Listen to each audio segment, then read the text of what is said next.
என்னமோ நினைச்சேன். You are அறிவாளி. உன் ஃப்ரெண்டு. வா வா. உன் வாழ்க்கையில நீ உருப்படியா பண்ண ஒரே விஷயம் அது இது ஒண்ணுதான்டா. என்னவா இருக்கும்?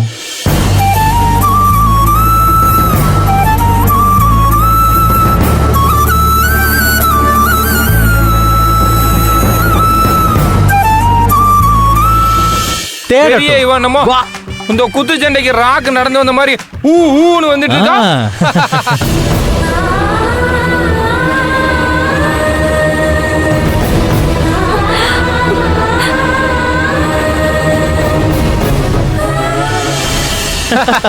ஒரசி பாக்குறா. யார ஒரசி பாக்குறா அவ?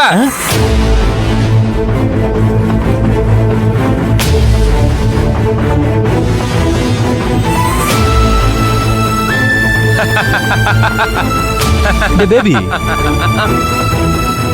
அது ஏதோ முக்கியமானது போல இருக்கு. போய் கொடுத்துறியா? என்ன மச்சான் விளையாடுறியா? திருடினப்ப மாட்டினா கூட தப்பு இல்ல, திருடினதை திரும்ப வைக்கிறப்ப மாட்டுறதுதான் கேவலம். இங்க பாரு பேபி, இப்ப நீயே போய் மரியாதை கொடுக்குறியா இல்ல நான் போய் கொடுக்கணுமா? ஓ யோகியன் ஆயிட்ட. உனக்கு நண்பனா இருக்கிறதுக்கு எப்பா நீயே போய் கொடு. அக்கா என்னம்மா, இங்க எங்கயாவது லெட்டர் பறந்து வந்ததை பாத்தீங்களா? பாக்கலமா. இல்லையா? எங்கயாவது பறந்துருக்கும். என்னடி எங்கேயுமே காணோம். தெரியலையே.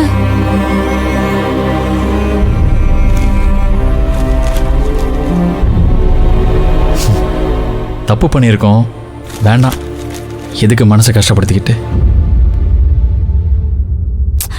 அங்கதானே வச்சு எங்க போயிருக்கோம்? ஆமா என்ன தேடுறீங்க? அது பொறுக்கி. அறிவில்ல உனக்கு? பொம்பளை புள்ள கிட்ட எப்படி நடந்துக்கணும்னு உனக்கு தெரியாது? உங்க அம்மா இப்படிதான் உன்னை வளர்த்தாங்க. எங்க அம்மா பத்தி எதுவும் பேசாத. ஒரு நல்ல வளர்ப்புல வளர்ந்த புள்ள இப்படி கேடு கட்டவனா இருக்க மாட்டான்.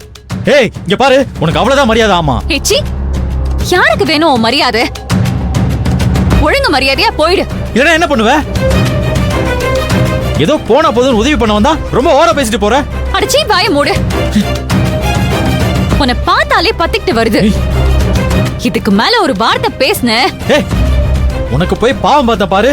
எனக்கு வேணும், நல்லா வேணும். மச்சான் நமக்கு எதுக்கு அடுத்தவங்க பிரச்சனை? அவங்க பிரச்சனை அவங்களே பாத்துக்குவாங்க. வா நல்லா நண்பன் சொல்லல. வா. ஏண்டி அவன் கிட்ட போய் அப்படி கோச்சுக்கிற? அவனை பார்த்தாலே ஆத்திரமா வருதுடி. நாம இருக்கிற நிலைமை தெரியாம இவனுங்க வேற வந்து தொல்லை பண்ணிட்டு இருக்கானுங்க. சரிடி, டென்ஷன் ஆகாத. உனக்கு புரியலடி, என் வாழ்க்கையே போயிடுச்சு. இனிமே நான் என்ன பண்ண போறேன்னே எனக்கு புரியல.